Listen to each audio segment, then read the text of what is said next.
현대차증권의 노근창 센터장님 모셨습니다. 네, 안녕하세요. 어서 오세요. 네, 안녕하세요. 네, 엊그저께 보고서 쓰셨잖아요. 예, 예. 잘 봤습니다. 아, 그랬나요? 예, 예. 저도 오늘 오기 전에 아주 열독을 했는데, 예. 근데 요거 하나 여러분께 좀 말씀은 드려야 될 것 같아요. 대부분 센터장님 정도 레벨이 되시면 예, 예. 이제 좀 뭐 글을 놓으시거나 예, 예. 이렇게 이제 관리 쪽으로 돌아가시는데 정치하시고. 예. 우리 센터장님은 말씀 들어보니까 뭐 글도 직접 쓰시고 예, 예. 자료도 예. 데이터도 어떻게 예, 저희가 모델링 하고요. 예. 당연히 차트도 거의 제가 다 그리고 그리고 뭐 어쨌든 글은 특히 제가 다 하죠. 아. 그런데 저희는 아직 조직이 그래 큰 조직이 아니고 그리고 좀 더 업무 효율성 제고를 위해서 일단은 뭐 그렇게 협업하고 있고요. 특히 저희 같은 경우에는 올해부터 이제 모빌리티 이노베이션이라고 이제 현대차 그룹의 미래차 관련된 산업 인덱스 보고서를 분기 한 번씩 내고 있는데 그때도 저희 5개 섹터가 같이 고민해서 자료를 쓰는데요. 그때도 제가 직접 글을 쓰니까 좀 더 뭐라고 할까요? 좀 어쨌든 좀 더 효율적으로 진행이 잘 되는 것 같습니다. 네. 아니 그러면 현대차 분석은 현대차증권이 제일 잘합니까? 그거는 제가 정확하게 모르겠습니다. 약간 팔이 안으로 굽는 거 아닙니까? 모두 다 모여서 한다고 하시니까. 예, 그거보다는 저희가 이제 보통 미래차라는 게 사실 우리 뭐 삼성전자처럼 메모리 반도체 1등 하면 좀 편한데 자동차 산업은 생태계가 정말 어떻게 돌변할지 잘 모르잖아요. 그래서 뭐 그런 고민들을 그냥 자동차만 보는 애널리트가 하는 것보다는 반도체, 그다음에 플랫폼, 그리고 배터리, 그리고 이제 우리 재료 관련된 철근 뭐 이런 것까지 철근은 아니면 어쨌든 메탈까지 네네. 같이 이제 고민해서 자료를 쓰다 보니까 좀 더 뭐 저희 하여튼 미래차가 고민하는 거에 대해서 같이 이제 좀 자주 디베이트를 하고요. 그래서 같이 기업 방문도 많이 가고 그렇게 열심히 활동하고 있습니다. 네. 어쨌든 오늘은 이제 좀 주제가 반도체 쪽이니까 예. 그쪽에 대해서 여쭤볼 건데 사실은 이제 어떻게 보면은 연초부터 이게 외국계에서 요상한 리포트가 나오면서 상당히 분위기가 싸했고 뭐 winter is coming, 예. winter is here 뭐 이랬었는데 예. 지금 센터님 쓰신 제목을 보니까 예. 과연 추운 겨울은 오나 이렇게 예. 반박하는 느낌이었단 말이죠. 저희도 사실 연합인포맥스 제가 6월 달인가 7월 달에 와서 네. 여름은 끝나간다는 보고서를 그때 냈어요. 6월 말에 톤다운 하면서. 네. 그러니까 내년 초 정도 되면 디램 가격이 하락할 것 같다. 4분기부터 가격 상승은 없다. 그런 보고서를 저희도 6월에 냈고요. 그래서 저는 계절의 변화에 대한 얘기는 이미 6월 달에 여기서도 자료 쓰고 와서 얘기를 드렸고 그래서 뭐 왜 갑자기 뷰를 바꿨냐. 그런 식의 질문도 많았는데 근데 저는 계절의 변화는 맞아요. 다만 이제 이게 엄청난 추위로 가는 건지 아니면 오르는 가격이 멈추고 조금 다운 뭐 어쨌든 좀 조정 사이클로 가는지 그건 좀 다른 것 같아요. 왜냐하면 지금 삼성전자, SK하이닉스는 이제 추운 겨울을 반영하는 주가입니다. 이 정도 주가면 디램 가격이 내년에 DDR4 기준으로 한 40% 이상 빠져야지 설명이 되는 주가입니다. 근데 정말 그 정도로 빠지는지도 봐야 되고 그래서 뭐 지난주에 이제 디램 익스체인지에서 실적을 그러니까 저기 고정 10월 가격. 고정 가격을 네. 발표를 했어요. 그거 엄청 기다리고 있었잖아요. 예, 그러니까. 저도 많이 기다렸고 또 내년 1월 달도 좀 기대가 됩니다. 어떻게 변할지. 근데 지금은 뭐 많이 하락하는 거를 우리가 많이 어쨌든 예상을 했고 실제로 그렇게 투영이 됐는데 근데 제가 삼성 하이닉스 그리고 나머지 여러 서플라이 체인하고 얘기해 보면 너무나 이 내용에 대해서는 가하다고 얘기를 해요. 물론 이제 우리나라 기업들이 모바일 디램이 뭐 삼성은 많을 때는 한 40%가 넘습니다.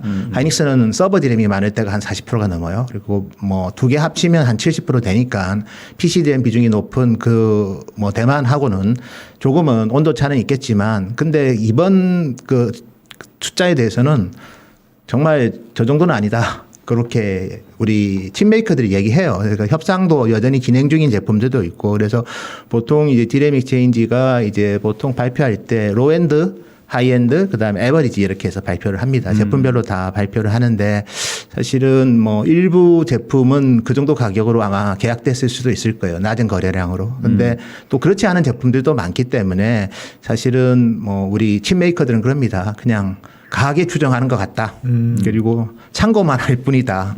그렇게 얘기를 하고 있고 사실 디램 익스체인지도 숫자 틀린 적 많아요. 최근에도 사실 뭐 서버 디램 내년 시장 전망 상당히 가하게 추정했어요. 제가 봤을 때는 너무 공격적으로 추정했어요. 아, 예를 많이 들면 늘어날 거라고 추정을. 네, 내년에 엄청 성장할 거로. 근데 뭐 예를 들어서 2021년에 서버 디램이 전체 디램의 40%로 추정했고요. 금액 기준으로. 내년엔 47% 추정을 했더라고요.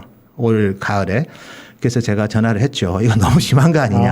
좀 혼내셨어요? 따지셨나 보다. 예, 그러니까 예. 저랑 해라. 이제 예, 그러니까 그 숫자 좀 바꿔야 되겠다 그러더라고요. 아, 그리고 뭐 오늘도 저희가 이제 우리 디램 익스체인지 낸드 전망을 내년도 하는데 특히 올해 실적 중에 SK 하이닉스 낸드 빅그로스를 40%로 잡았어요. 근데 아마 컨센서스가 아마 55%에서 60%일 겁니다. 그러니까 사실은 이제 좀 틀린 수치들도 있고 다만 디램 가격에 대해서는 그래도 많이 신뢰가 되는 게 실제로 이거는 과거 데이터잖아요. 그래서 그 부분에 대한 신뢰가 상당히 높았는데 이 클라우드 사업자가 갑자기 중요한 축이 되다 보면서 약간은 숫자가 조금은 방향은 맞는데 그 레벨에 대해서는 실제로 공급했던 기업들하고의 온도차는 분명히 있는 것 같아요. 저만 이걸 지적한 건 아니고요. 네. 뭐 다른 증권사에서도 일부 지적한 데도 있는 것 같은데 그래서 사실은 이 차트를 보시면 뭐 PC야 뭐 그냥 제품이 그래도 다른 디램보다는 조금은 표준화된 제품이죠. 그래서 PC 디램 고정 가격은 뭐 9% 하락했다 이렇게 얘기를 하는데 그게 실제로 많이 빠진 건가요? 상당히 많이 예상보다? 빠졌죠. 네. 물론 스팟보다는 현물 가격보다는 아직 높은 상황이지만 네. 어쨌든 PC 디램 고정 가격도 국내 업체들이 느끼는 것보다는 좀 강하게 빠진 것 같고 실제로는 뭐 로투 미드 싱글 정도로 빠진 거로 저는 파악을 하는데 사실은 이제 우리 발표치는 아주 하이 싱글로 빠진 거로 네. 9.7%면 뭐 상당히 많이 빠진 거고요. 네. 두 번째 서버 디램 한번 보시면 서버 디램은 역시 뭐 모듈로 봐야 됩니다. 단품으로는 의미가 없고요. 서버는 이제 저렇게 이제 듀얼인 메모리 모듈 그러니까 한마디로 말해서 칩들이 여러 개가 이제 탑재되어 있는 그런 모듈 제품인데요. 제품별로 보면 안 빠진 제품도 있죠. 16GB는 하락을 안 했습니다. 당연히 이건 아무도 안 쓰기 때문에 하락을 안 하는 거고요. 반면에 이제 메인으로서는 이제 32기가, 64기가는 하락을 했는데 실제로 이제 제가 협상한 내용들을 칩메이커들이랑 얘기를 해보니까 엔터프라이즈라고 해서 보통 이제 휴렛 패커드 엔터프라이즈, 그다음에 델 EMC, 네노버 이런 회사들하고 계약한 거는 뭐 하락을 안 했더라고요. 근데 반면에 이제 아마존이 사실은 서버 디램 모듈을 제일 많이 구매하는 고객입니다. 가장 점유율이 높잖아요. 가장 점유율이 네. 높죠. 그러면 규모가 제일 크니까 가격 디스카운트를 요구를 하죠. 좀 강하게. 예. 근데 그 아마존마저도 노싱글에서 계약을 했어요. 아니 근데 예. 삼성 하이닉스가 납품 안 하면 받을 때가 있나요? 뭐 마이크로는 또 공급을 해야 되니까. 근데 어쨌든 저기서 나온 수치는 일부는 무슨 지금도 계약 중이에요, 사실은. 그러니까 10월 달이 끝난 게 아니라 네. 이 서버 디램은 여전히 월 계약입니다. 그래서 PC 디램은 분기 계약으로 쭉 가고 서버 디램도 지난 3분기부터는 이제 7월 계약이 그대로 유지됐어요. 7월, 8월, 9월. 물론 디램 익스체인지 발표치가 그렇다는 거죠. 그래서 아마 저는 아마 디램 익스체인지가 이제 뭐 11월, 12월 달도 비슷한 수준으로 유지되는 거로 발표할 수도 있고 좀 더 하락으로 발표할 수도 있는데 근데 아마존이 그 정도 계약했는데 나머지 애들이 더 깎아달라고는 얘기 못 하거든요. 물량이 적게 주면서 아마존보다 더 저렴하게 달라 그렇게 얘기는 못 하겠죠. 그래서 제가 봤을 때는 저는 분명히 저희도 6월 말에 계절은 변한다. 뜨겁지 않을 거야 이제. 그 정도 올 4분기부터 안 뜨거울 거야. 그 얘기는 저도 분명히 리포팅을 했고요. 근데 이게 엄동설화는 좀 다른 개념이죠. 굳이 마이너스 10%씩 하락하고 내년 1분기에도 또 두 자릿수 하락하고 그래서 내년에 뭐 한 40% 하락한다. 근데 사실 디램 익스체인지도 내년도에 DDR4 가격은 15에서 20% 하락으로 보고 있어요. 근데 어쨌든 간에 저도 수치를 많이 다루다 보니까 뭐 우리 예를 들어서 내년도에 이제 저는 어썸션을 어떻게 했는지를 한번 봤어요. 디램 익스체인지가. 근데 스마트폰은 13.9억대 한 올해보다 한 3.5% 성장인데 참고로 우리 카운터 포인트라는 회사가 있어요. 우리가 아마 여의도에서 많이 신뢰하는 데이터를 주로 다루는 리서치 하우스인데 거기는 올해 스마트폰은 10억대 보고 있어요. 그러니까 왜냐하면 이게 숫자가 너무 많이 기본 가정부터가 1억대 이상 차이 나는 경우가 많고 물론 그 이유를 뭐 저희가 자꾸 추적해 보면 브랜드 메이커랑 화이트박스랑 카운터 포인트는 합쳤을 거고 아마 디램 익스체인지는 안 합친 것 같은데 어쨌든 제가 드리고 싶은 거는 특정한 통계기관이 발표치에 대해서 분명히 참고사항은 됩니다. 그렇지만 절대적으로 신뢰하는 거는 좀 그거는 좀 저희도 좀 특히 클라우드 사업자들이 이 디램 수요에 축이 되다 보니까 과거에는 사실은 뭐 그런 이견들이 별로 없었어요. 그냥 스마트폰 PC일 때는 그냥 바이표치랑 디램 익스체인지가 제시하는 아이디어랑 칩메이커 의견이 저는 그렇게 차이 난 적은 못 봤거든요. 근데 최근 들어서 많이 변화가 있는 게 약간은 그런 이유들이 있더라고요. 특정 리서치 펌에서 자료가 나오면 그 가격 레인지를 가지고 가격 인하를 요구하는 그런 사례가 많습니다. 아마존이나 마이크로소프트가 실제로 삼성 하이닉스를 만나서 이렇게 가격 하락하는 걸로 전망하는데 깎아달라. 그러니까 과거에는 없던 패턴이었어요, 사실은. 그리고 그 고객이 안 중요하면 모르겠는데 상당히 중요한 고객이죠. 서버 디램이 출하량에서 한 33% 되는데 금액이 판가가 비싸기 때문에 한 36% 정도는 되거든요. 그래서 그 고객이 구매하는 패턴이 좀 특이하니까 최근에 이제 우리 삼성전자도 컨퍼런스 콜에서 그 얘기를 했죠. 협상의 난이도가 올라간다. 협상의 난이도가 올라간다는 게 이상한 거예요, 뭔가. 이렇게 들어보면 약간 아마존이 디램 익스체인지를 약간 조정할 수도 있다라는 생각도 살짝 들고 이게 제 그냥 뇌피셜인데 그거는 들기도 실제로 하고. 우리 국내 기업들이 그렇게 컴플레인을 하고 있어요. 디램 익스체인지 보고 왜 그쪽 의지치만 자꾸 그러면 제가 이제 그 센터장님 보고서를 보니까 그런 생각이 좀 들더라고요. 예. 디램 익스체인지는 뭘 보고 이런 것을 추정을 하고 예. 거기 이제 보고서에 쓰신 거는 예. 센터장님이 내가 예. 직접 발로 뛰어서 조사해 보니까 이거보다 적게 빠졌는데 얘들은 이렇게 했다라고 말씀을 예. 하시니까 예, 좀 예. 궁금증이 생긴 게 예. 디램 익스체인지는 어떤 로직으로 이 그 반도체 가격을 예측을 하고 예. 그리고 뭐 센터장님도 예. 하이닉스나 삼성전자 예. 접촉을 할 텐데 예, 맞습니다. 그들도 접촉을 했으면 이런 결과가 안 나올 많이 힘들어요. 게 저희가 아니냐. 그래서 요즘에 네. 저희는 이제 어쨌든 두 쪽의 얘기를 저희는 종합적으로 해서 저희 판단에 견해를 해야지 그걸 에버리지로 해서 제가 제시할 수는 없잖아요. 네네. 투자자들 그러면 정말 더 힘들 거고 네네. 그래서 근데 일단은 그 디램 익스체인지는 제일 비싸게 파네, 제일 싸게 파네, 그래가지고 평균치를 같이 발표를 하는데 과거에는 이게 에버리지가 비슷했거든요. 근데 요즘은 편차가 상당히 있는 것 같고 또 국내 기업이 느끼는 거랑은 더 차이가 나는 것 같고요. 그래서 보통 이제 이거는 실제로 트랜잭션이 일어난 거를 사후에 조사하는 거기 때문에 그게 팩트는 맞아요. 네. 근데 팩트가 아주 속이면 볼륨 가지고 트랜잭션이 일어나는 가격일 수도 있고 정말 매스 물량으로 트랜잭션을 했을 수가 있는데 과거에는 뭐 PC 스마트폰일 때는 그게 거의 큰 편차가 없었거든요.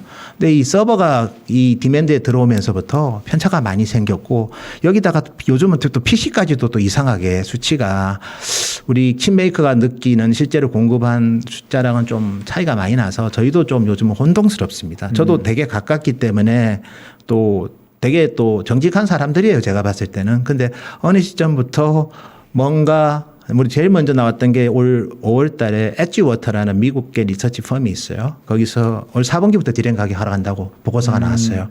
그리고 실제로 그 보고서를 들고 아마존 마이크로소프트가 한국 와서 가격 좀 깎아달라는 식의 얘기를 합니다. 솔직히 이거는.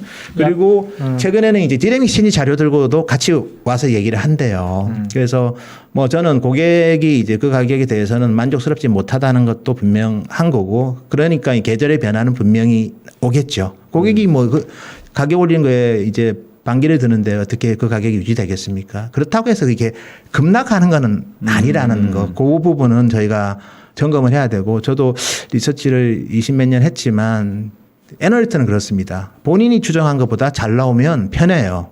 어닝 서프라이즈 추정은 우리 시장에서도 크게 기업체가 보수적으로 가이던스를 줬나 보다.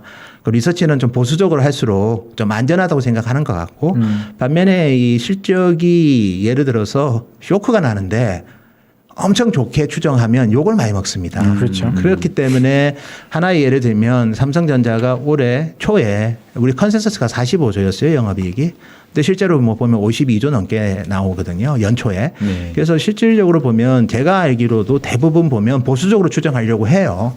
근데 이제 디램 익스체인지나 이런 데서 저렇게 가격 추정을 하면 사실 그 숫자가 틀리든 맞든 일단은 보수적인 수준에서 아마 디램 가격도 추정을 할 것 같아요. 실제로 그런 것 같고 그러다 보니까 이제 컨센서스가 낮아지는 거죠. 그래서 최근에 가장 큰 특징은 내년도에 삼성전자 하이닉스 이익이 올해보다 감소한다는 보고서가 많아요. 물론 여전히 증이 간다는 보고서도 있지만 증익은 살짝 증가하고 대부분은 이제 감소한다는 보고서인데 근데 감소하는 보고서가 좀 많이 되려면 디램 가격이 정말 두 자리 수씩 계속 빠져야 돼요. 3분기까지도 저는 하락해야지 감익이 조금은 좀 맞는 보고서가 될 것 같은데 실제로 이제 뭐 DDR4만 있으면 그것도 가능한데 어쨌든 DDR5라는 제품도 있고 그다음에 몇 가지 더 말씀드리면 네. 그리고 우리나라 기업들이 좀 더 체감 지표가 다른 것 중에 하나가 이게 PC 디램과 달리 서버 그리고 모바일은 무지 스펙이 다양합니다. 어떻게 보면 다품종 소량의 성격이 좀 더 많아요, 사실은. 그래서 서버만 하더라도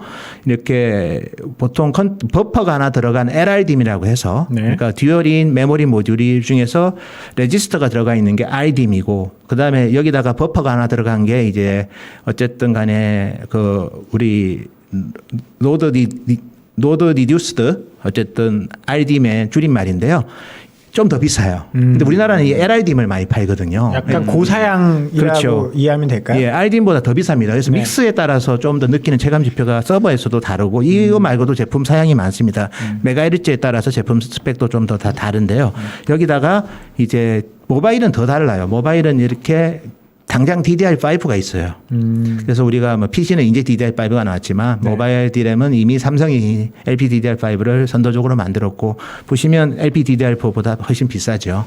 그래서 이 믹스가 많은 특히 LPDDR5는 애플은 안 쓰고 있거든요. 주로 이제 삼성이 많이 씁니다. 그래서 삼성은 이제 자기 스마트폰에 또 많이 탑재를 하다 보니까 그런 조금 제품별 차이도 있고 여기다가 하이닉스 같은 경우에는 또 뭐 삼성도 똑같지만 MCP라는 게 있습니다. 멀티칩 패키지. 네. MCP는 디램과 낸드가 같이 합쳐져 있어요. 근데 이거는 디램 가격, 낸드 가격을 정확하게 분류해서 보기가 힘듭니다. 모듈로서 팔기 때문에. 그래서 그런 식의 소식이 조금은 업체마다 조금 다양한 숫자가 있고 실제로 우리 고객사가 우리 디램 회사들은 절대 가격을 얘기를 안 해요. 로우 싱글, 미드 싱글, 하이 싱글로만 얘기하고 그리고 미래에 대한 얘기는 안 합니다. 영업 기밀이나 뭐 이런 것들 워낙 때문에. 이게 컴플라이언스 이슈도 있고 네네. 그리고 어쨌든 미래의 가격이 어떻게 변할 거다 하면 이게 디램은 특히 회사가 의미 있는 회사는 3개사밖에 없잖아요. 네네. 그러면 마치 독과점적 지위를 이용할 수도 있기 때문에 가격에 대해서 담합하는 것처럼 보일 수도 있어요. 그래서 미래의 가격에 대한 얘기는 잘 아예 안 하죠. 과거 가격만 숫자로서 얘기 안 하고 싱글 이렇게 얘기를 하는데 그래서 실질적으로 보면 아마 정보가 상당히 특히 이런 서버 모바일이 많아지면서부터 노출된 정보는 많지 않습니다. 그래서 저기서 발표하는 것도 보면 일부 노출된 거래들만 발표하는데 그 정보를 우리 국내 칩 메이커들은 아마 공개를 안 했을 것 같아요. 그래서 최근 들어서는 오차가 좀 있는 것 같고 그래서 가격 하락은 맞는데 급락인지는 시간을 두고 봐야 됩니다. 그런데 지금은 모든 게 이미 주가가 이미 급락으로 다 반영을 하고 있기 때문에 급락해도 이제는 뭐 별 문제될 건 없어요, 사실은. 그런데 실제로 자세히 보면 급락이 아닌 가능성이 상당히 큰 것 같아요, 삼성 하이닉스는. 실질적으로 또 실제로 뭐 그거는 가하다고 얘기를 하고 있기 때문에 그래서 여기에 이제 내년부터는 또 DDR5가 또 비중이 올라가기 때문에 그 변화도 필요할 것 같고요. 그다음에 제가 이제 뭐 우리가 공개되는 정보가 많지 않다 보니까 과거에 마이크론의 자회사들은 다 상장이 돼 있었어요. 정보 구하기도 편했습니다. 마이크론의 자회사 대표적인 기업이 LP다. 일본에 가면 저희가 만날 수 있었고 그다음에 이노테라라는 회사가 있었어요. 그래서 근데 이 두 회사가 다 마이크론이 합병을 하고 비상장으로 이제 만들었죠. 디리스팅을 시켜버립니다. 그래서 마이크론을 통해서만 정보를 얻을 수 있지, 뭐 대만의 마이크론 타이완을 통해서 정보는 이제 저희 아마 디래믹치도 쉽게 구하지는 못하는 것 같아요. 컴플라이언스 이슈 때문에. 그래서 그냥 발표치만 한 거고 이제 대만에는 이제 나냐텍하고 윈본드라는 또 두 개의 디램 회사가 있습니다. 그래서 나냐텍 같은 경우에는 보시면 ASP가 너무 많이 올랐죠. 그래서 삼성 하이닉스 마이크론 그러니까 돈 되는 것만 파는 거예요. 자기들이 비싼 제품 위주로만 그러니까 핫한 제품 위주로만. 그래서 2분기에는 디램 가격이 30% 올랐어요. 네. 그리고 지난 분기도 20% 올랐습니다. 그래서 국내 기업들하고는 많이 차이 나고요. 이번 분기는 그 대신 또 많이 하락하는 거로 좀 가이던스 주는 것 같아요.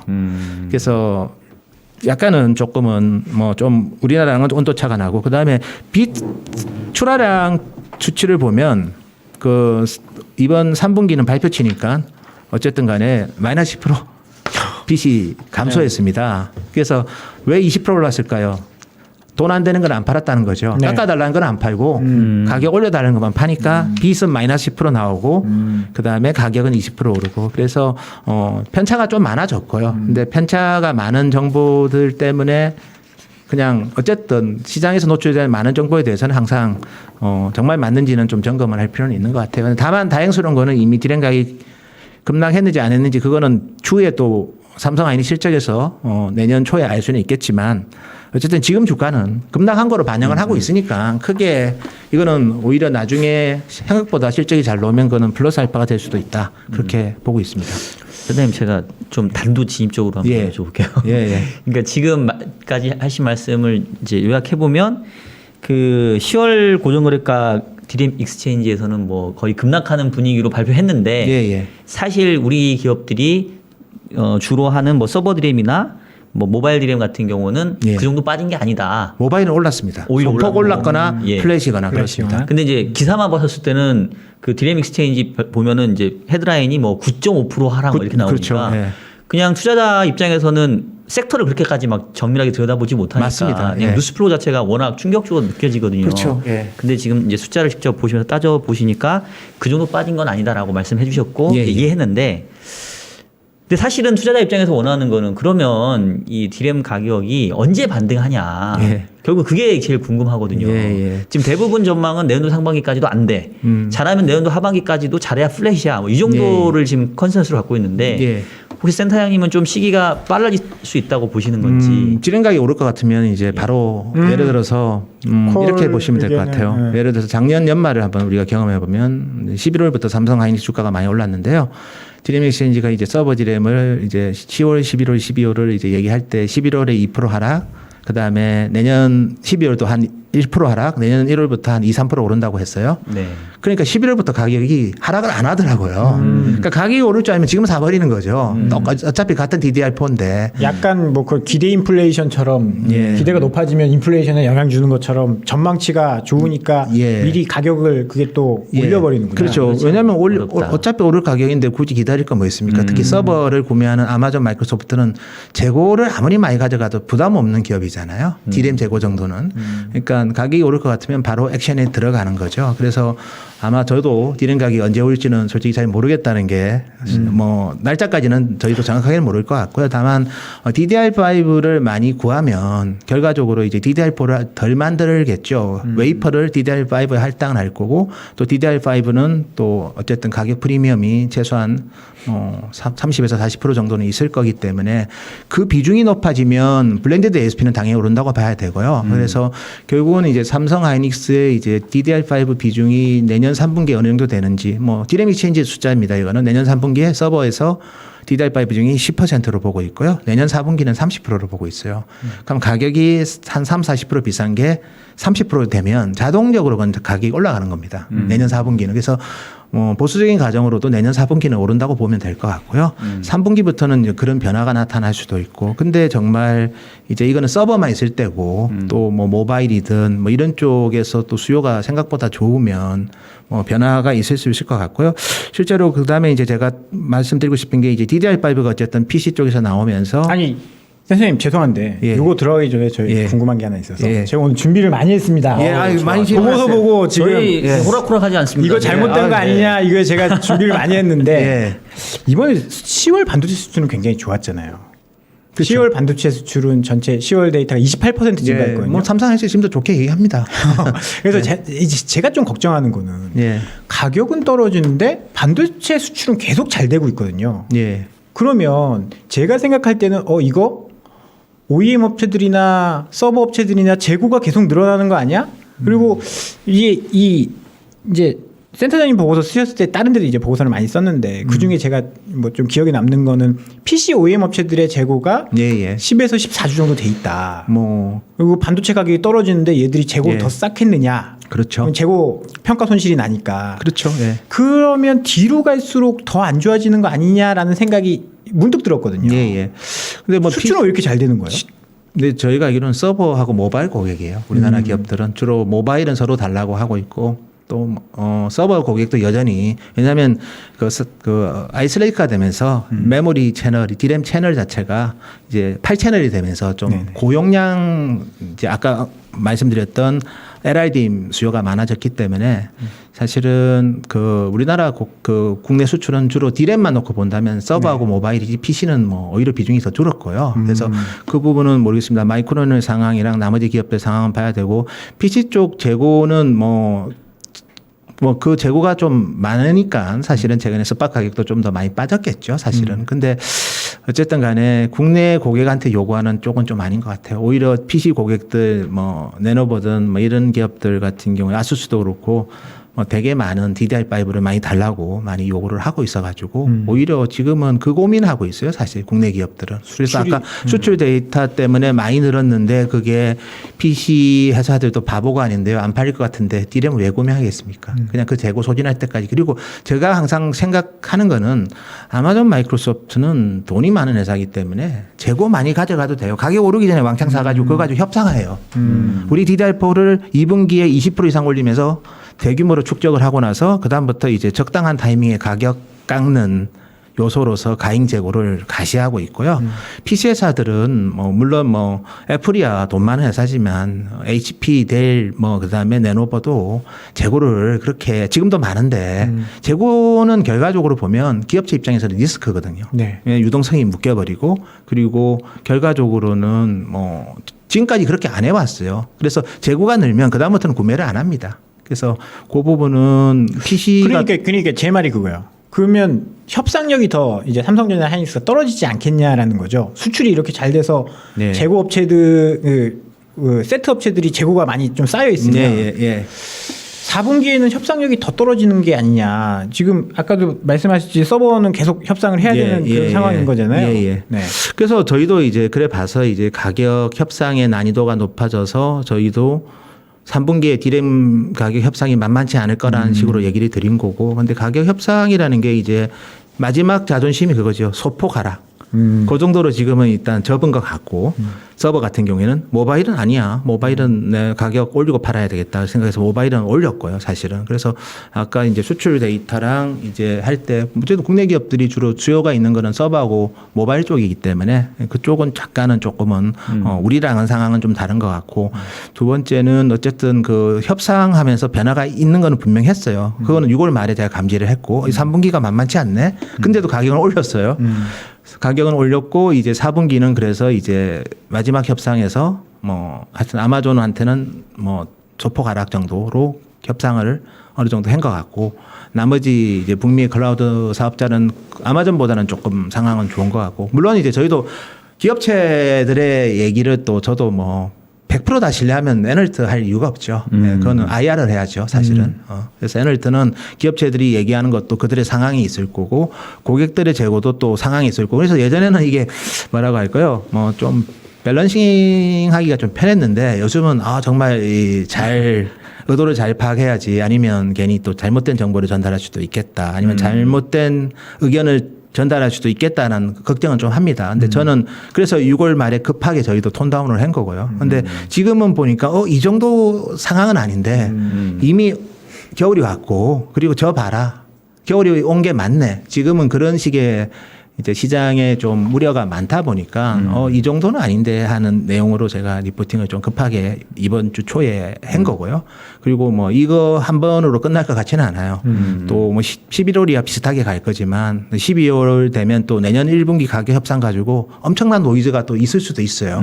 그리고 그 가격은 아마 1월 말에 알게 될 거고 여전히 뭐 노이즈는 좀 남아 있습니다. 다만 DDR5로 체인지하는 사이클이기 때문에 이때는 이제 어느 정도는 DDR4가 가격 하락해도 시장은 그래 뭐 DDR4 하락할 수도 있지. 어차피 지나가는 제품이니까 그렇게 생각할 수도 있고 다만 이 사이에서 저희가 좀 헷갈리면 안 되는 게 정말 그 가격 맞는지는 팩트 체크는 하고 가야죠. 그게 저는 리서치의 역할이라고 봐요. 네. 그거를 또 센터장님이 해주신 거 그렇지. 아니에요? 이번 보고서에서. 그러니까 지금 말씀 주신 것처럼 그 정도는 아니야 해서 사실은 최근에 주가도 바닥 대비는 반등을 좀 제법 했잖아요. 예. 맞습니다. 여기서가 이제 고민이거든요. 사실 그렇죠. 투자하는 입장에서 예. 올라왔을 때 이 정도면 그냥 빨리 줄여버리는 게 나을지 딴 거 하는 게 나을지 아니면 이제 맞습니다. 정말 찐바닥 받는지 이게 결국 저는 이제 계속 이 가격 이 디램 고정가격가가 언제 반등하느냐에 따라 달렸다고 보는데 예. 최근에 보면은 이제 판매자 쪽에서도 야 이렇게 싼 가격에 우리 안 팔 거야. 약간 이제 이런 스탠스를 지금 보여주고 있잖아요. 예. 근데 아까 말씀하실 때 매수자가 뭐 디램 익스체인지 이런 리포트 들고 와가지고 야 가격 빠진댄다 그러니까 싸게 해줘 이렇게 협상한다고 하니까 예. 되게 눈치 보기가 치열한 어떻게 보면 예. 가격 협상의 과정인 것 맞습니다. 같은데 예. 판매자들이 이렇게 야 우리 싼 가격이면 이젠 안 팔아라는 어떤 카드를 내면 예. 이런 것도 좀 시장에 긍정적으로 작용할 여지가 있습니까? 근데 이제 우리 칩메이커들은 기본적으로 이제 저희가 이제 사실 시장 조사를 한 거지 공식적인 답변은 아니에요. 우리 삼성 하이닉스의 공식적인 답변은 아니고. 근데 뭐 저희는 숙명이 그걸 또 해야 되는 거고 그냥 그대로 회사에서 하는 얘기 그대로 전달을 하면 안 되는 게 저희 역할이라고 보거든요. 우리 컴퍼니들이 하는 얘기를. 근데 어쨌든 간에 그런 내용은 결국은 후행적으로 하게 돼요. 그게 어떻게 보면 주가에는 기회가 되는 거고요. 후행적으로 한다는 거는 내년 1분기 실적 나올 때 정말 그렇게 하락했는지를 봐야 되고 그럼 과거의 트렌드는 어땠느냐 보면 서버가 들어오면서부터 가격 진폭은 차이가 많이 나요. 디램 익스체인지가 예상한 것보다 삼성 하이닉스가 더 높았을 때도 많고 더 낮았을 때도 많고 이제 그런 거가 지금까지는 그냥 트렌드대로 왔으니까 그냥 묻혀버린 거고 지금은 엄청나게 그 간극이 크잖아요. 그러니까 이게 이슈화 되는 거고. 근데 그냥 묻혀서 그냥 가기에는 좀 아닌 부분도 좀 있는 것 같아서 이런 부분들은 뭐 내년 예를 들어서 1분기 실적 나올 때 실적 물론 뭐 다른 사업부 때문에 실적이 생각보다 안 좋을 수도 있어요, 사실은. 삼성 같은 경우는. 뭐, 물론 그거는 뭐 가봐야 되는 거고. 저는 뭐 당연히 4분기는 3분기보다 이익은 주는 거로는 보고 있습니다. 근데 다른 사업부 때문에 좀 그게 더 많다고 보고 있고. 다만 이제 내년 어쨌든 1월 말 되면 뭐 삼성 하이닉스의 이제 4분기 실적이 나올 건데 ASP에 대해서는 좀 잘 봐야 될 것 같아요. 저는 사실 이번에 1회 예상을 했어요. 서로 협상에 응하지 않을 것 같아서 디램은 마이너스 빅그로스가 나올 거라고 봤거든요. 근데 하이닉스는 3분기에 마이너스가 나와버렸어요. 원래는 플러스 빅그로스를 얘기를 했거든요. 그러니까 3분기부터 이제 가격 협상이 쉽지 않았던 거죠. 그러니까 출하를 안 하고 안 팔아. 안 팔고 가격 올린 거고요. 아까 나냐 보세요, 나냐. 근데 이제 4분기는 3분기 안 팔았으니까 빅그로스가 나오겠죠. 그래서 가격은 한번 봐야 되고 가격은 당연히 빠지겠지만 저렇게 강하게 빠지지는 않을 거라고 보고 있고 삼성도 저는 출하량이 줄 줄 알았는데 그냥 뭐 소폭 플랫 정도 될 것 같아요. 그래서 실질적으로 보면 이번 저는 1분기 그러니까 4분기 실적 나오는 1월 달이 또 저는 관전 포인트가 정말 저 정도로 우리나라 디램 기업들이 디램 판가가 정말 하이 싱글로 하락했는지 아니면 로우 싱글로 하락했는지 잘 봐야 될 것 같아요. 또 그게 답이 나오면 디램 익스체인지 틀리면 가서 또 혼내주실 거죠? 아유 저는 뭐 그런 힘은 없고요. 그냥 혼내주셔야죠. 그냥 솔직히 뭐 우스에서 술 한잔 사주면서 좀 잘해라. 아니 걔들이 이거 말도 안 되는 그러니까. 부분 바꿔서 근데 왜 깎아달라고 그럴까요? 하니까 제가 역으로 질문할까요? 왜 그럴까요? 아마존에서 시킨 거 아니에요? 근데 왜 아마존 말을 들을까요? 과거에는 우리 칩메이커 입장을 대변할 때도 아마존이 많았는데 돈을 뭐 찔러줬나? 돈을 많이 줘서 그런 거죠. 왜 그런가 하면요. 아마존, 마이크로소프트, 페이스북, 구글이 디램 익스체인지의 최고 고객이에요. 아이고. 구독료를 제일 많이 내요. 삼성 하이닉스보다. 어쨌든 뭐 그래도 그것 때문에 그러지는 않겠지만 고객사의 그 의지치를 좀 많이 반영한 거는 뭐 전 프로젝션은 전 그렇게 해도 된다고 봐요. 근데 이렇게 이미 지난 데이터에 대해서도 조금 지금은 약간 의심하는 시각들이 있어서 저도 그거는 검증을 잘 해주시면 시간을 가지고 검증을 할 겁니다. 네. 예. 근데 이거 사실은 투자자 입장에서는 엄청난 리스크네요. 왜냐하면 나름 공식력 있는 리서치 기관에서 나오는 숫자도 우리가 그걸 한번 다시 따져봐야 된다는 게 너무하는 것 같은데. 근데 뭐 센터장님이 잘 이제 뒤에 그거 해주시면 되죠. 딱 1분기 4분기 실적 딱 보고 야 10월 너희 틀렸잖아. 아니 근데 이렇게 하면 됩니다. 죄송한 얘기지만 너무 늦어. 언제 4분기까지 1분기 기다리고 있어 지금. 뭐 어쨌든 또 디램 익스체인지도 컴플레인을 많이 받고 있으니까요. 네. 좀 항상 독립적인 역할을 해야 되겠죠. 어쨌든 이제 문제는 이제 삼성 하이닉스가 제품 가격을 공개를 안 한다는 겁니다. 디램 익스체인지한테. 그러니까 자기들도 임의적으로 추정하는 경우도 많고, 그러니까 꼭 그들만의 문제는 아니고 또 이 디램 가격은 이 가점적 지위에 있는 기업들이 특정 가격을 미리 예상해 버리면 이게 독과점 이슈가 또 있을 수 있기 때문에 참 민감한 부분이라서 저희도 어쨌든 저희가 이런 상황에 대해서 좀 익숙해질 필요는 있는 것 같고요.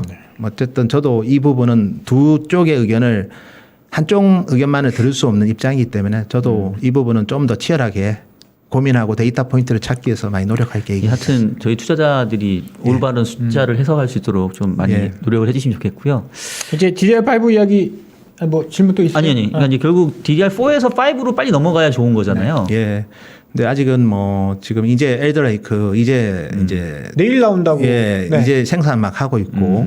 근데 지금 화면에 좀 띄워져 있는 것 같은데. 예, CPU도 뭐 여전히 뭐 많이 공급되는 것 같지는 않고 PC 쪽은 또 그렇게 뭐 수요가 많지는 않잖아요. 사실 PC 디램이 메인이 되면 안 되는데 여전히 뭐 전체 디램 수요의 13에서 14% 상황밖에 안 되는데요. 어쨌든 엘더레이크 나온 거 가지고도 이렇게 뜨겁습니다. 네. 사파이어 레피드 나오면 좀 더 그런 면이 있을 거고 그래서 지금은 벌써 모듈 가격은 뭐 2배 비싸다 이런 얘기가 있고요. 뭐 삼성 하이닉스가 공급하는 칩 가격은 그거보다는 좀 싸겠지만 그 정도로 비싸지는 않겠지만 뭐 이렇게 마더보드에 이제 만들거나 모듈 만든 제품은 이미 2배 정도 불러야지 구할 수 있을 정도로 좀 핫한 상황인 건 맞고요. 두 번째는 이제 CPU가 속도가 빠르니까 우리 엘더레이크 CPU가 여러 가지로 뭐 성능이 2배 이상 뭐 뛰어나고 뭐 전력 소모도 훨씬 더 줄었으니까 DRAM도 당연히 속도를 높여야 되거든요. DDR5가 DDR4보다 원래 2배 빨라야 되는데 근데 DDR5를 막 생산을 못 하잖아요, 지금은. 캐파 문제도 있고. 그래서 결과적으로 일부 제품은 이제 어쩔 수 없이 DDR4를 탑재를 해야 됩니다. 근데 여기서 재미있는 거는 CPU 성능이 무지 좋은데 DDR4를 예를 들어서 8기가를 단다. 그러면 이게 매칭이 안 되는 거예요. 그래서 어쩔 수 없이 노트북은 뭐 8기가 다는 제품도 많겠지만 16기가를 달아야 될 수도 있고.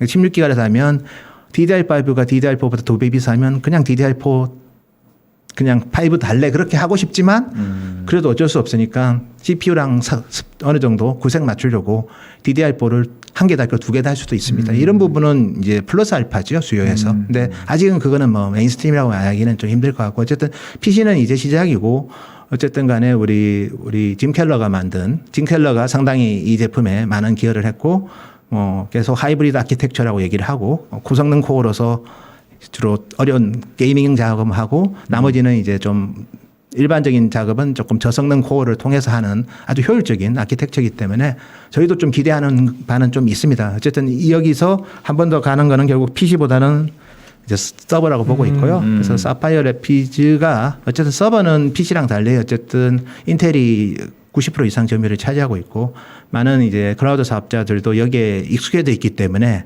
AMD로 가격하게 바로 바꾸기는 힘듭니다. 그래서 이제 여기서 어쨌든 사파이어 레피즈가 제때 양산. 다행히 엘더레이크는 온타임이거든요.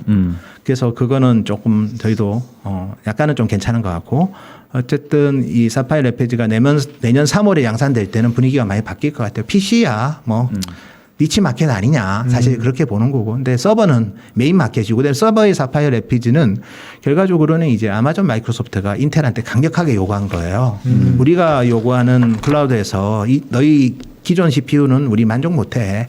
더 개선된 CPU를 달라고 4년 전부터 요구를 했습니다. 사실은. 근데 못 만들고 있었던 거잖아요. 뭐 여러 가지로 10나노 가면서도 힘들었고 아이스레이크 가면서도 힘들었는데 네. 다행히 10나노라서 나온 거예요. 제때. 이거 내년 초에 나오는 거 맞습니까? 3월에 나오는 거는 제가 봤을 때는 아직까지는 지장은 없는 것 같고요. 네. 두 번째는 이제 우리 아마존 마이크로소프트도 그렇고 많은 우리 클라우드 사업자들은 친환경 데이터 센터는 사실 환경 유해 산업이에요. 360일 동안 전력을 씁니다. 그러니까 전력 소모가 상당히 많은 산업이고 데이터 센터 유치하려고 많이 노력은 하지만 그 지역의 전력을 거의 다 쓰죠. 사실은.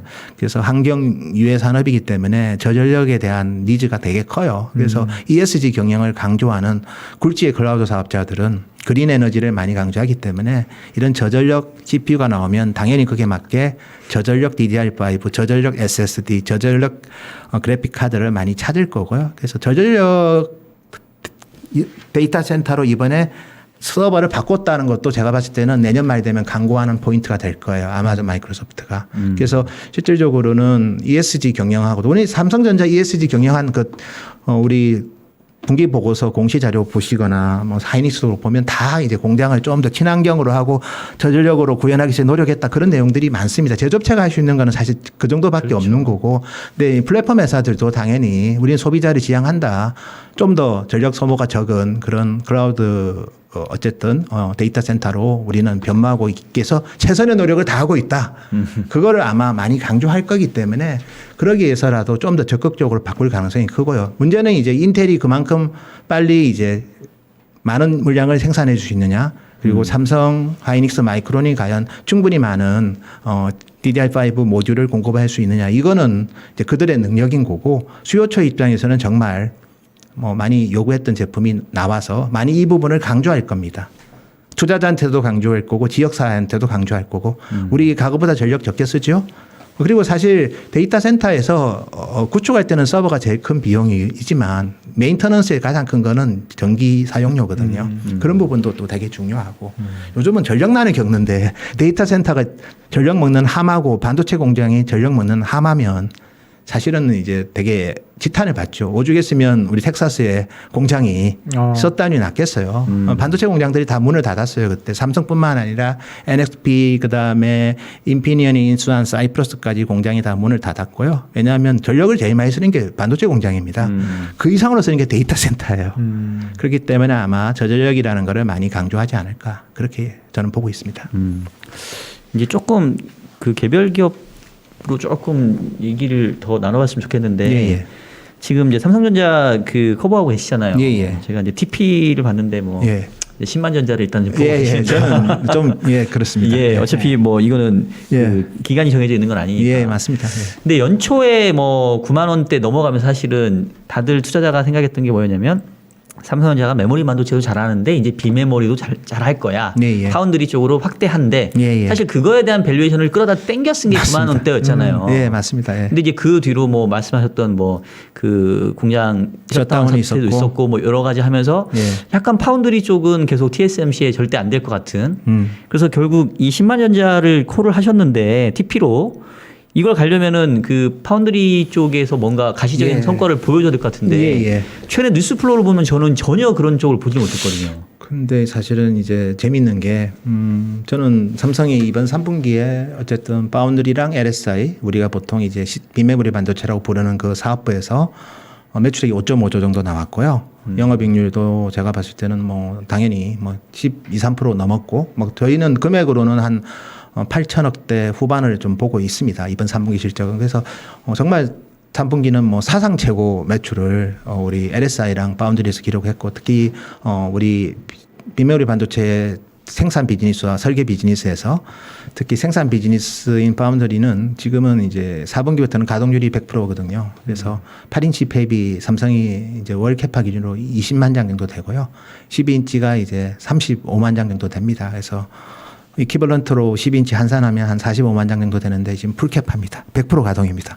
거기다가 TSMC는 가격 20% 올렸다고 했지 않습니까? TSMC처럼 올리기는 쉽지는 않았겠지만 그래도 뭐 거의 근접한 수준으로 아마 파운드리 P를 올렸을 거고 그러면 이게 가격 두 자릿수 중반 올리면서 가동률 100%면 이게 실적이 나쁘게 나오면 안 되겠죠.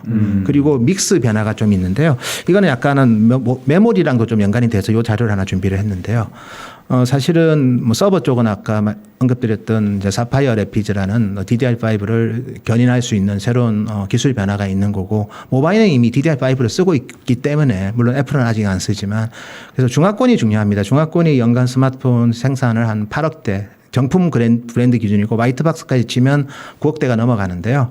그런데 중화권의 변화의 중심에 삼성 비메모리 반도체가 있습니다. 그래서 게이밍 폴더블 이어가서 왜냐하면 스마트폰 시장이 마이너스 성장도 하고 막 그러다 보니까 이게 메모리 컨텐츠 그로스만 가지고 이제 디램에 어떻게 보면 수요 성장을 해야 되는 그러니까 스마트폰당 탑재된 디램이 몇 기가냐에 따라서 이게 수요 성장의 중심인데 근데 사실은 이제 단순하게 그렇게 하면 사실 재미가 뭐 의미 있는 수요 변화는 좀 적을 수가 있는데 그 변화 스마트폰은 결국 교체 주기가 짧습니다. 서버가 보통 한 4년에 한 번씩 바꾸고 PC는 한 5년에 한 번씩 바꾸고 스마트폰은 이제 2, 3년에 한 번씩 바꾸는데요. 그러니까 교체를 뭘 하고 싶은데 저부터도 이제 교체하기가 좀 귀찮아질 때가 있는데 근데 최근에 이제 보면 이런 것들의 좀 변화가 교체 또 핫한 제품들이 되는데 하나가 폴더블이죠.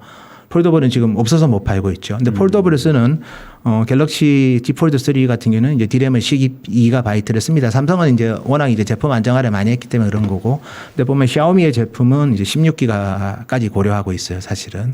폴더블 저도 쓰고 있지만 디스플레이가 앞에도 화면이 있고 이렇게 펼침이 있으니까 드라이버 IC가 좀 더 들어가죠. 그런 부분들도 있을 거고 카메라도 보통 이제 한 개 더 들어갑니다. 그래서 여기에 들어가는 디스플레이 때문에 삼성 디스플레이가 공급하는 중하권 애들이 이제 D램을 좀 더 쓸 수가 있는 거고 어쨌든 이 부분은 뭐 비메모리로 본다면 삼성의 이제 OLED 드라이브 IC 이 LSI 비즈니스가 이제 영향이 있고 당연히 그걸 또 생산은 또 삼성 파운드리에서 합니다.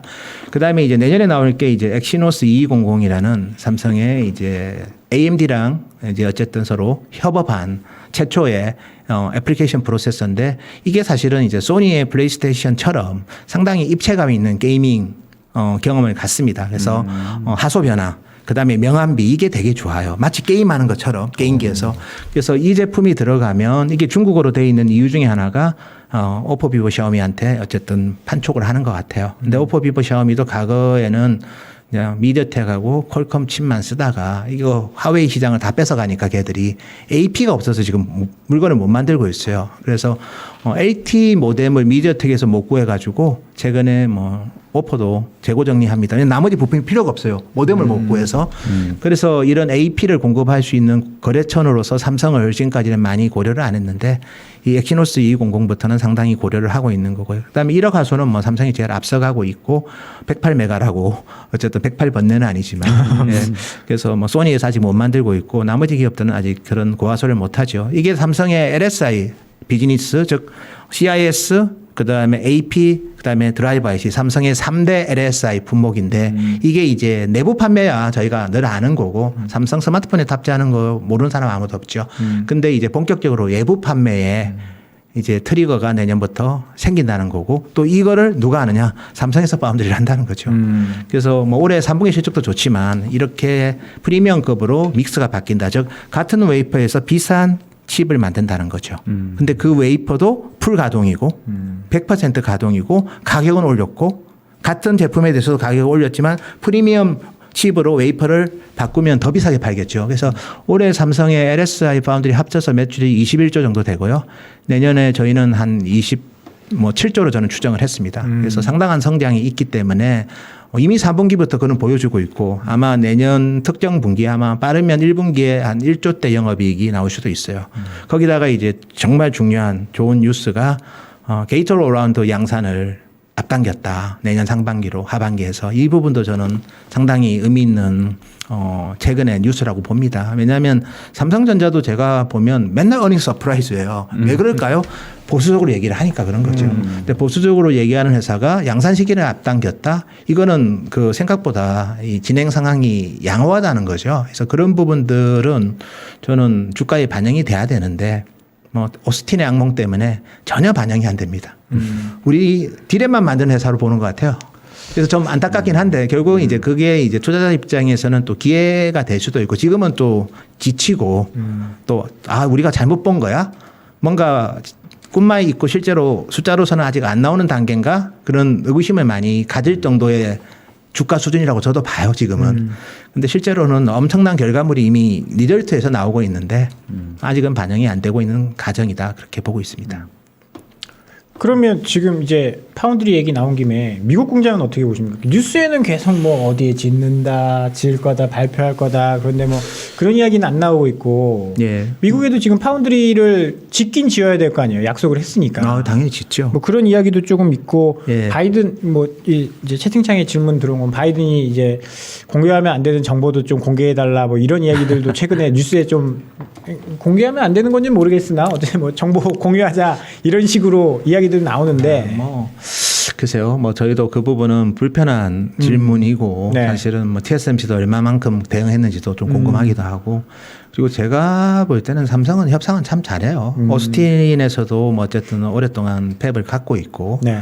그리고 실제로 뭐 오스틴의 팹을 갖고 고생 엄청 했죠. 올해 공장도 멈춰버리고 그러니까 최대한 유틸리티 관련된 보증을 받아야 되고 주정부에서 네. 두 번째는 이제 지금 계속 노리는 게 세제 혜택, 뭐 세액 공제 얼마만큼 해줄 거냐 이제 그래서 저는 거의 마무리 단계인 것 같고 그리고 뭐 어쨌든 삼성이 뭐 파운드리 캐파 많이 늘리겠다고 이번에도 얘기를 했기 때문에 많이 늘릴 수밖에 없는데 100% 가동이에요. 그리고 이런 얘기를 합니다. 팹리스 회사들이 그럽니다. TSMC 더 주고 싶어도 걔들 마스켓이 55%인데. 더 넘어가면 사실 독과점에 걸릴 수도 있어요. TSMC도. 그래서 어느 정도는 이제는 이걸 해줄 때가 삼성이 잘해주길 많이 뭐 기대하고 있습니다. 그래서 지금 결과물들이 많이 나오고 있고 또 공정, 그다음에 제품군, 그다음에 삼성이 이제 8인치 같은 경우에도 이제 내년부터는 뭐 어쨌든 멀티 프로젝트 웨이퍼 이런 거 없애버렸어요. 거의 줄여가지고 그냥 하나의 웨이퍼에 여러 제품 하면 수익성은 안 좋거든요. 네. 여러 제품은 이제 그건 좀 그냥 그만큼 파운드리가 좋으니까 돈 되는 거로 대량 생산하겠다는 거죠. 그래서 삼성의 파운드리는 지금은 뭐 사실은 뭐 상당히 실적 면에서도 그렇고 외부 환경 면에서도 그렇고 기술 진척 면에서도 그렇고 상당히 좋은 상황인데 주가에는 뭐 전혀 반영이 안 돼 있는 상황이라서 저희도 좀 답답하긴 한데 어쨌든 시간이 해결해 주지 않을까 보고 있습니다. 말씀 나온 김에 그러니까 삼성전자 지금 얘기하다가 사실은 최근에 미국 증시하고 국내 증시가 이제 디커플링 예. 되고 있잖아요. 예. 이 국내 시장만 하는 분들 상당히 답답해하는데 근데 반도체가 유독 비슷한 것 같아요. 그 환경이. 마이크론이랑 똑같이 움직이죠. 지금 필라델피아 반도체 지수는 사상 최고가를 갱신하는데 지금 예. 삼성전자 저 밑에 이렇게 놀고 있으니 그러니까 이게 업황의 문제 말고 다른 뭔가가 있는 건지 도대체 외국인들의 시각이 왜 이렇게 조금 안 좋은 건지 뭐 다른 이유가 있을까요? 정교하게 고민하는 것보다 심플하게 고민하는 게 수익률에 도움이 돼서 그런 것 같아요. 그래서 어차피 바운드리 쇼티지에 그다음에 뭐 비메모리 반도체 좋고 하니까 그 전문 기업들 투자해도 훨씬 좋고 그리고 바운드리 메모리 다 투자 많이 한다고 하니 장비 회사 투자하면 더 좋을 거고 그래서 뭐 칩 회사보다는 메모리 비메모리 다 같이 하는 패키지 회사 투자하는 게 좋다고 해서 그런 기업들이 주가가 좋습니다. 그래서 뭐 아날로그 디바이스 그다음에 온세미 이런 기업 온세미도 최근에 신고가예요. 사실은 전력 반도체하고 마이크론이 벌인 이미지 센서를 인수해 가지고 상당히 훌륭하게 잘하고 있는 회사가 온셈이고 뭐 엔비디아 뭐 되게 좋고 뭐 장비 회사들 좋고 뭐 암코 같은 경우에도 주가가 좋았고 자동차 반도체 회사들도 미국에 상장된 유럽계 회사들은 주가가 좋았어요. ST 마이크로도 그렇고 뭐 NXP도 그렇고 그래서 사실은 글로벌 반도체를 투자한 투자자 입장에서는 아 뭐 그래 뭐 우리 디램 회사들은 실적 좋을 때 사면 힘들고 나쁠 때 바텀에서 사면 되는데 지금 비메모리 관련된 기업들이 이래 좋은데 굳이 이거 사서 고생할 거 있어? 그리고 전체적 펀드 트렌드도 ETF든 아니면 패시브 쪽이 성격이 강해지다 보니까 정교하게 고민하면 자기만 고생해요. 그래서 아마 좀 더 디커플링이 심해진 거 아닌가. 그래서 삼성은 그래서 정말 우리 비메모리로 회사가 한번 새롭게 재성장할 필요가 있고 투자자한테도 그런 부분들이 많이 어필될 정도로 기술 혁신과 그다음에 이익 기여도 상승. 뭐 저희가 봤을 때는 매출 TSMC가 작년에 51조니까 한 30조 내고 영업이익률 한 30% 나서 한 9조 정도, 10조 정도 나는 모습 보여주면 아마 그거 비메모리 아니라고 해도 살 겁니다, 다. 근데 지금은 그게 합쳐서 뭐 영업이익이 뭐 올해 잘 나오면 한 2조 정도 나올 것 같고 이거 가지고는 눈에 보이지도 않죠. 네. 뭐 정말 눈에 53조의 2조가 뭐 눈에 보입니까? 근데 한 뭐 55조, 60조에서 한 5조 나오고 그러면 눈에 보이죠. 10%가 되는 거고. 네. 그래서 근데 캐파 증설을 계속해? 그러면 이게 좀 더 늘겠네? 뭐 그런 모습들이 좀 보여지면 될 거고. 그래서 SK도 최근에 키파운드리도 인수하고 막 그런 게 정말 메모리만 가지면 아무리 노력해도 밸류에이션 디스카운트 받을 수밖에 없어요. 가격이 이렇게 변하는데 어떤 게 정상 가격인지 알 수가 없잖아요. 실적 서프라이즈 날 때가 이 회사의 실제 모습인지 실적이 나쁠 때가 이 회사의 실제 모습인지 헷갈리니까 고민하기 싫어. 그게 저는 밸류에이션 디스카운트에 많이 지금 들어있기 때문에 삼성이 이제 많이 일찍 했기 때문에 꼭 그런 모습을 보여줄 거고 이런 폴더블이랑 디스플레이에다도 있고 근데 하이닉스는 그런 면에서는 이제 정말 최근에 뭐 바운드리 비즈니스든 SK 시스템 IC라는 회사가 실적이 되게 좋아요. 영업이익률은 삼성 바운드리보다 높아요. 8인치가 주력이다 보니까 감가상각이 없잖아요. 그러니까 영업이익률이 한 15, 6% 나옵니다. SK 하이닉스 시스템 IC가. 근데 어쨌든 키파운드리 인수를 통해서 그런 변화를 해야 되고 오히려 뭐 마이크론이 답답하죠. 디램 랜더밖에 없으니까. 마이크론도 한때 이미지 센서를 했어요. 근데 그 회사가 이제 FT나 이미징이었는데 이제 온세미에 팔았죠. 온세미는 그것 때문에 요즘 되게 좋거든요. 그래서 오히려 밸류에이션 디스카운트는 마이크론이 많이 받아야 되는데 삼성이 제일 또 헐값에 같이 좀 반영이 돼서 좀 저희 입장에서도 좀 많이 안타깝고요. 그래서 이런 다른 사업에 대한 재평가가 실적으로서 매출로서 나오는 거는 좀 저는 뭐 답답하고 이익으로서 나올 때 저는 그때부터가 이제 재평가의 출발점이지 않을까 그래 보고 있습니다. 그러니까 그게 언제냐가 지금 문제인데. 저는 뭐 내년 1분기에 이제 그런 부분들이 좀 가시성이 보일 거고요. 왜냐하면 시스템 반도체에서 뭐 미메모리에서 한 1조 정도 이익이 나오고 그다음에 내년 2분기에 뭐 정말 그 게이트 올라운드가 양산이 된 첫 번째 엑시노스 탑재된 특정 스마트폰이 뭐 나오고 그래서 벤치마크 테스트 해 보니까 뭐 기존에 썼던 핀팻보다 훨씬 더 전력 소모도 적고 그다음에 성능도 좋다 이런 것들이 있어서 특정 뭐 엔비디아든 뭐 퀄컴이든 여기서 뭐 계약을 한다더라 그러면 저는 많이 좀 반영이 될 것 같고요. 내년도도 뭐 1월부터 어쨌든 우리 갤럭시 S22가 조기 출격을 할 겁니다. 그러면 되면 엑시노스 2200이 탑재가 될 거고 이미지 센서는 1억 하소일 거고 그리고 여기에 이제 S22 혼자 여롭지 않게 갤럭시 폴드가 같이 움직이고 있거든요. 내년 1분기는. 그래서 1분기에 많은 이제 디램 회사들이 실적이 QOQ로 감익을 좀 할 건데 삼성은 이제 다른 사업부를 통해서 좀 잘 디펜드하는 모습을 보여주면 그것도 주가 재평가의 출발점은 될 수는 있죠. 예. 뭐 궁금하신 거 없어요? 더 있죠. 아, 더 있죠. 아니 근데 사실 시간이 많지가 않으시고. 하나만 더 여쭤볼게요. 네. 지금 하이닉스가 사실 전저보다 최근에 주가가 더 좋잖아요. 네, 맞습니다. 아마 이제 말씀하신 뭐 키파운드를 인수하고 뭐 그런 쪽에서 좀 가능성 보여준 것 같긴 한데 예. 두 가지 질문인데 약간 제가 곤란한 질문을 드리는 괜찮습니다. 걸로 유명한 사람인데 네. 하이닉스하고 삼성전자 중에 어떤 거를 좀 더 좋게 보시는지랑 예. 그다음에 소부장 예. 예. 그것도 예, 시청자 여러분들이 좀 많이 예, 궁금해하시거든요. 궁금해하시거든요, 예. 결국. 소부장도 지금 최근에는 좋지 않았어요. 좋지 않았죠. 네. 예. 근데 지금은 이제 왜 하이닉스가 최근에 많이 올랐는가? 삼성전자보다 더 많이 빠져서 많이 오른 겁니다. 네. 심플하게 그렇게 보는 게 맞을 것 같고요. 삼성은 뭐 많이 빠지긴 했지만 하이닉스가 훨씬 더 빠졌죠. 그렇죠. 10만 원 깨지고 나와 버렸으니까 PBR 한 배도 안 되게 사실은 갔으니까 탄력이 좋았던 거고. 근데 지금부터는 이제 하이닉스 주가 회복을 했고 1분기만 보면 메모리보다는 다른 사업부가 좋아지는 삼성전자가 이익 방어력은 훨씬 좋을 거기 때문에 지금부터는 저는 삼성이 좀 더 나을 것 같고요. 네. 그다음에 소부장은 저도 뭐 컴플라이언스 이슈 때문에 뭐 많은 얘기를 드리기는 좀 한계가 있고 근데 외국 기업들 중에 괜찮은 뭐 소부장도 좀 많이 있는 것 같아요. 그래서 뭐 그쪽은 특히 바운드리 쪽은 삼성도 그렇고 오늘은 이제 재미있는 기사가 대만의 뱅가드라는 그 8인치 바운드리 회사가 몇 년 전에 접었던 12인치 팹을 또 한다고 하네요. 근데 또 설비 투자를 할 거고 그래서 뭐 어제 보시가 이제 페낭하고 독일에 반도체 투자를 또 많이 한다고 얘기를 했고 다 당연히 이제 뭐 그 파운드리 관련된 시스템 반도체, 자동차 반도체 관련된 투자고 뭐 인피니언도 뭐 10인치 팹을 최근에 9월부터 가동했고 그래서 상당히 많은 투자가 열려 있기 때문에 저는 뭐 어쨌든 반도체 글로벌 장비 회사들, 파운드리 비중 높은 회사들이 제일 괜찮은 것 같고요. 부하니까 DDR5 관련된 뭐 메모리 모듈 회사들도 뭐 괜찮을 것 같아요. 반도체 패키징 쪽도 변화가 많을 거고. 그러니까 그런 쪽은 부품 쪽에서는 그쪽이 좋을 것 같고 DDR5 여전히. 그다음에 소재는 글쎄요. 캐파를 저렇게 계속 증설을 하기 때문에 삼성 서프라이 체인들도 삼성전자 주가 안가니까 같이 빠진 게 많아요. 그리고 올해는 사실은 캐파 증설에 삼성이 보면 건물하고 인프라 장비 투자가 많아요. 웨이퍼 장비, 웨이퍼가 본격적으로 들어가야지 이게 파운드리 쪽도 네. 소재 쪽에도 좀 더 기회가 있는데, 근데 2022년은 이제 그런 부분들이 많아지기 때문에 올해 좀 소재 회사들 많이 재미없었겠지만 내년부터는 저는 기회 요인들이 좀 더 많이 생길 것 같습니다. 알겠습니다. 네. 오늘 긴 시간 정말 좋은 말씀 많이 해주셨고 센터장님 오늘 출장 갔다 와서 굉장히 피곤하신 상태인데 저희가 너무 괴롭혀드리는 아니, 괜찮습니다. 죄송합니다. 빨리 예. 퇴근시켜 드렸어야 되는데. 네.